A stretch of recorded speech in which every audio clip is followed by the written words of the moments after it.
Hello, I am Kevin Blake and this is my runner-by-runner guide to this year's Grand National.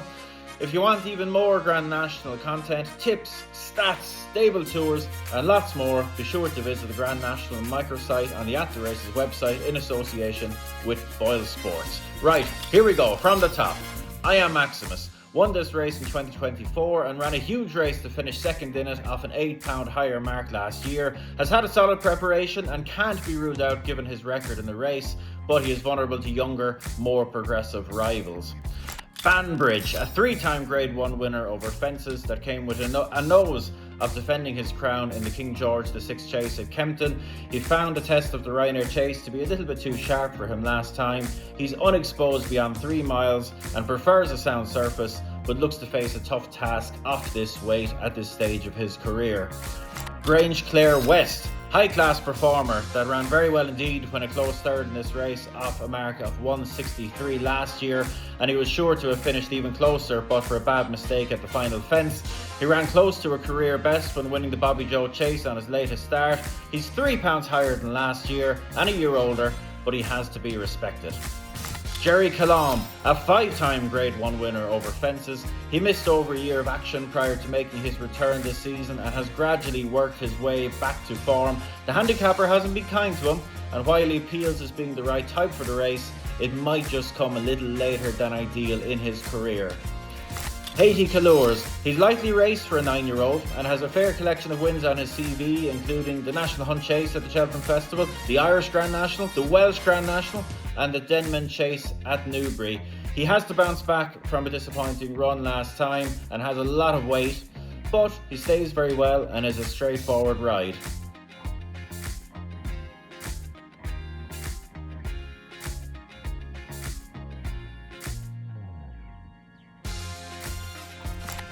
Spillane Tower is a 2-time Grade 1 winner over fences. He's had a light campaign this season, missing an intended engagement in the Gold Cup at the Cheltenham Festival. He comes here fresh. He's still relatively unexposed over staying trips, and he is definitely an intriguing contender if allowed to take his chance. Firefox, he's a progressive chaser. He has the right profile in terms of age and level of exposure, but he has not shaped like a strong stayer in his first attempts at trips of 3 miles or further in his last 2 outings. He's not one to completely rule out, but his stamina for this much longer trip has to be a significant concern. Monty's Star, high-class chaser, finished 4th in the Gold Cup at the Cheltenham Festival last year. He looks as though he might well have been campaigning with a view to this race all season and shaped well for an awful long way in the Irish Gold Cup last time. His mark appeals as being acceptable given his form, and he very much shapes as though this longer trip is worth a shot. He is a very interesting contender. Spanish Harlem, he took his time to start progressing over fences, but has made up for it this season by winning the Kerry National and was set to go close in the T&Cs Chase, only to unseat his rider at the final fence. The British handicapper has taken a harsh view of that, giving him a £5 higher mark than he holds in Ireland, and his poor run in the Bobby Joe Chase at Fairyhouse last time lessens his appeal. Lecky Watson looked a fine prospect when maintaining his unbeaten record over fences to win the Brown Advisory Novices Chase at Cheltenham last year, but has struggled since. He has an appealing age and experience profile, but his jumping lacks consistency and is difficult to fancy given how little he has shown so far this season. Champ Kiley didn't make his chasing debut until he was 9 and won a Grade 1 novice chase at the Punchestown Festival last season. He started this season with a fine run and defeated Nace, but has failed to build on that. Hard to fancy based on his recent form.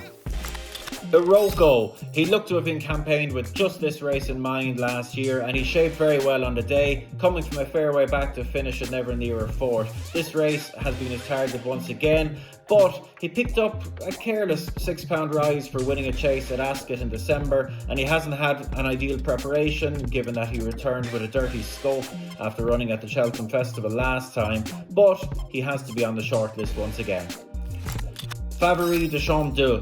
He had been sitting around the same mark for a couple of years until taking off from out of nowhere this season, winning the Paddy Power Chase at Leopardstown and a cross-country chase at Cheltenham prior to returning to that track to finish an excellent second in the cross-country chase at the festival meeting. He doesn't fit the bill of the preferred profile for this race, but he is an unusual case and is clearly in the form of his life. 3-card Bragg finished mid-division after a prominent ride in this race last year. He's had a good season to date, finishing second in the Kerry National and the Coral Gold Cup at Newbury, either side of winning a valuable chase at Cheltenham in October. He faces a much stiffer task here, and to me is difficult to fancy off a £10 higher mark, off which he was beaten last year. Oscar's brother, the least experienced runner in the field, representing the 2-horse Irish trainer Conor King, but he has a very interesting profile. He made excellent progress in novice chases this season, winning 2 Grade 2 contests prior to finishing a never near fourth in the Brown Advisory Novices Chase at the Cheltenham Festival. He looks an ideal type for the modern version of this race and is an absolutely fascinating contender. Mr. Van Gogh. He's 10, but he's lightly raced for one of his age. He loves soft ground and loves a relentless test of stamina. He has already won, wait for it, the Devon National, the London National, the Midlands Grand National and the Peter Marsh Chase. He was unfortunate not to make a winning start over these fences when beaten a short head in the Beecher back in December. And look, while his 2 runs since have been poor, it wouldn't be a surprise if he bounced back to form in this contest, and he would love any rain that comes. High Class Hero. He brings in a more intriguing profile than his current price suggests. He was sent off favourite for the Bet365 Gold Cup at Sandown a year ago on what was just his 4th run over fences, and he ran really well to finish a close third. His last 2 runs on testing ground have been poor, but one suspects he's been trained for this race, and his overall profile is very much the right shape, not one to rule out at a very big price. Stellar Story, a high-class chaser that finished second in the Brown Advisory Novices Chase at the Cheltenham Festival last year. His campaign this season has been mixed, but he bounced back to his best when third in the Bobby Joe Chase at Fairyhouse last time. And as well as being £2 well in officially in this race, he is £21 better off with the 2 that finished in front of him that day at Fairyhouse. He has the right sort of profile and looks to be peaking at the right time. Beauport. He's had success in marathon handicap chases, winning the Midlands Grand National and the Berkshire National in 2024. He finished tailed off in this race last year, and it is difficult to see him getting competitive off a £3 lower mark this time around. Captain Cody. He made a steady start over fences last season, but quickly came good when winning the Scottish Grand National last year. He's been given a quite enough campaign this year, most likely with a view to peaking for this race. He has the right profile and to me looks to be a contender. Jaguar, progressive chaser that won the plate at the Cheltenham Festival last year and returned to finish second in the Ultimate Handicap Chase back at that meeting this year in what was his first try at 3 miles. That run leaves him officially £5 well in, and he is completely unexposed at this sort of marathon trip. He will need to relax to get home, but the case for him is very clear. Percival Legalois.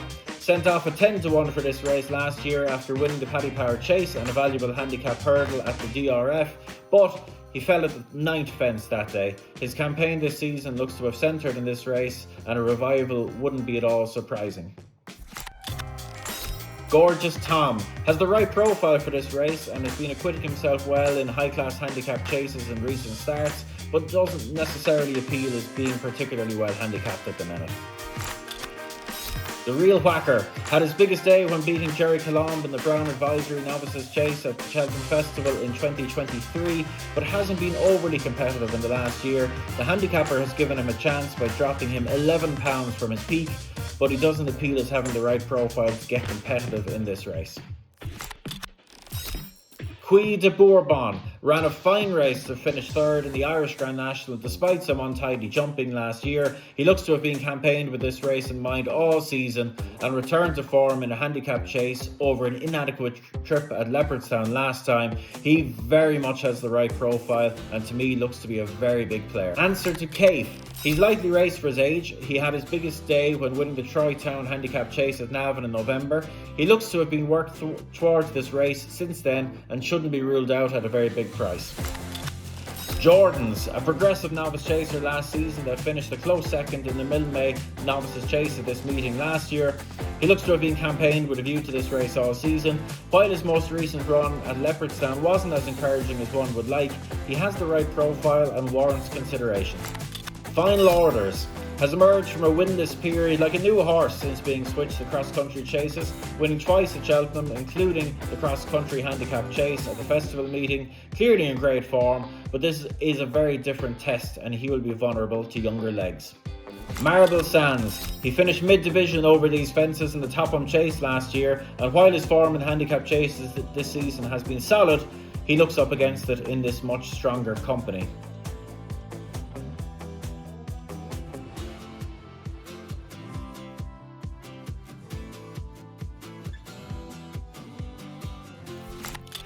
Panic Attack. She has found a new lease of life since joining Dan Skelton, winning the Paddy Power Gold Cup and the Coral Gold Cup earlier this season. She performed with credit when third over an inadequate trip in the Mrs. Paddy Power Mayor's Chase at the Cheltenham Festival last time. She's unexposed at marathon trips and cannot be ruled out. Top of the bill. Something of a late bloomer, having proven to be better than ever this season. His second place finish in the Grand National Trial at Haydock in February was a career best effort. He stays well, but will need to find another career best effort to be a factor here. Johnny Who gained compensation for an agonising defeat in the Kinmure at the Cheltenham Festival last year by returning to that meeting this year to win the Ultima Handicap Chase. That win leaves him £6 well in officially, and he very much looks the right type for this, having run well over these fences in the Grand Sefton last November.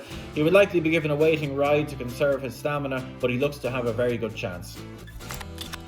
Twig finished 10th in the Grand National last year, but has had a good time of it since, winning a handicap chase at Sandown and the Beecher Chase over these fences in December. Likely to have similar aspirations to run as well as he did in the race last year without perhaps troubling the judge.